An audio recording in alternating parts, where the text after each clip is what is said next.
আমি এমন একটা পর্যায়ে এসে দাঁড়িয়ে আছি যেখানে আমি কিছুই করতে পারতেছি না। না পারতেছি পরিবারের মানুষের স্বপ্ন পূরণ করতে, না পারতেছি নিজের স্বপ্নগুলো পূরণ করতে। আসলে একদম জীবনটা আমার থমকে গেছে। আমি কিছুই করতে পারতেছি না। কি হচ্ছে আমার জীবনের সাথে, কেন হচ্ছে, এই হিসাবগুলো আমি মিলাতে পারতেছি না। বিশ্বাস করেন ভাই, প্রচুর পরিমাণে ডিপ্রেশন কাজ করতেছে ভিতরে। আমি অনেক ডিপ্রেশনের মধ্যে আছি। আমার জীবনের সাথে কেন এগুলো হচ্ছে আমি নিজেও জানি না। তবে একটা জিনিস কি, কোনো কিছুর হিসাব আমি মিলাতে পারতেছি না। একটা সময় ডিপ্রেশন কি জিনিস জানতাম না, এখন জানতেছি।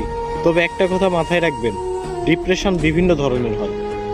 শুধুমাত্র প্রেম বিচ্ছেদের কারণেই যে মানুষ ডিপ্রেশনে ভোগে, বিষয়টা এমন না। সবচেয়ে ভয়ানক ডিপ্রেশন হচ্ছে ফ্যামিলি প্রবলেম। হ্যাঁ, এগুলো আপনারা বুঝবেন না। যারা মধ্যবিত্ত পরিবারের, একমাত্র তারাই বুঝবে। ডিপ্রেশন অনেক কঠিন একটা জিনিস। এখান থেকে সহজে কেউ বের হতে পারে না, কেউ ডিপ্রেশন কাটিয়ে উঠতে পারে না। তবে আলহামদুলিল্লাহ, ধৈর্য ধরে আছি, ভালো কোনো একদিন আসবে ইনশাল্লাহ।